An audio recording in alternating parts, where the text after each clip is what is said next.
안녕하십니까. 국회 개조 TV 유권자 논단입니다. 오늘은 보수 통합을 부르짖는 주장에 관한 논평입니다. 요즘 이름을 들으면 알만한 정치인들이 보수 통합을 부르짖고 있습니다. 이들이 스스로를 정치인이라고 생각한다면 이런 주장을 해서는 안 된다는 점을 우선 강조하고 싶습니다. 이제 그 이유를 말씀드리겠습니다. 통합을 부르짖는 것은 먼저 분열했기 때문입니다. 그렇다면 분열한 이유를 먼저 해결하는 것이 온당한 순서입니다. 먼저 분열한 이유를 해결하면 통합은 따라오는 것입니다. 그런데 이유를 묻지 말고 통합하자고 주장합니다.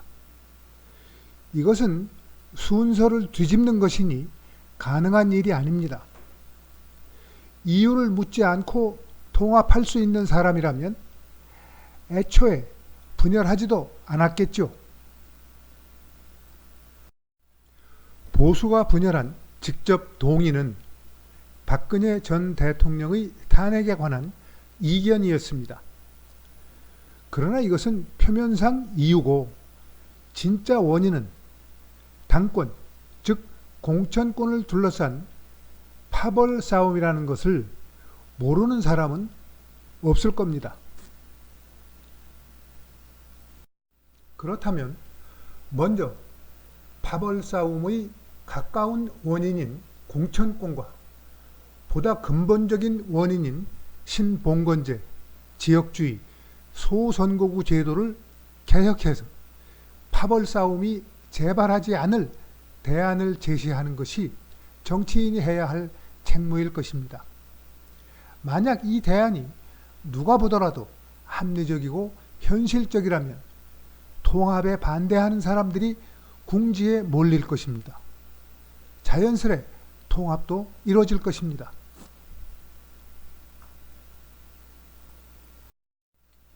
이것이 정치인이 유권자에게 제시하는 비전이자 최소한의 예의입니다.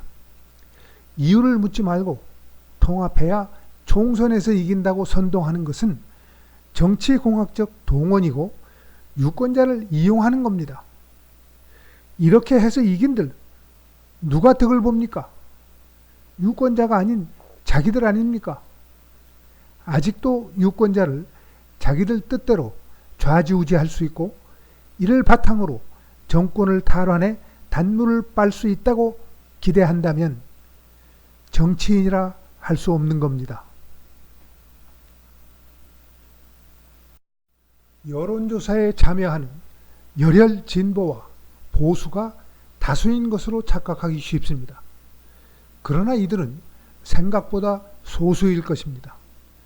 드러나지 않은 다수는 진보와 보수 정치인 모두에게 실망하고 있을 겁니다.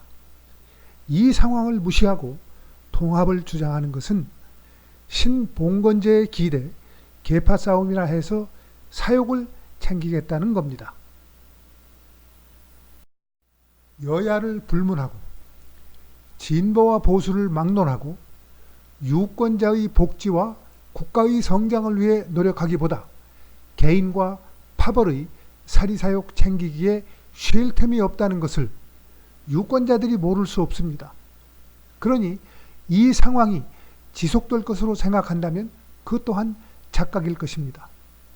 정치인들의 사리사욕 추구, 합법적인 부정과 부패는 임계점에 접근하고 있습니다. 폭발은 시간 문제입니다. 그러니 시대적 사명인 개혁이 아니라 보수 통합이나 부르짖는 것은 보수와 진보로 편을 가르고 상대의 실수에 기대 정권을 획득하고 사욕을 채우려는 찌질한 속물이나 할 짓입니다. 대의민주제의 여러 문제를 해결하는 것이 유권자들의 노력 없이 성사될 수 있는 일은 아닙니다. 정치인들은 같은 덫에 걸린 운명 공동체이기 때문입니다.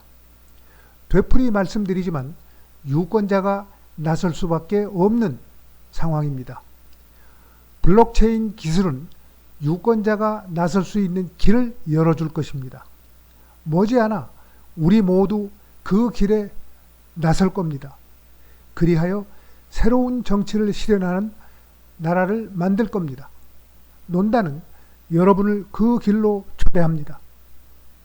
추석 잘 보내시고 다음 주에 뵙겠습니다. 안녕히 계십시오.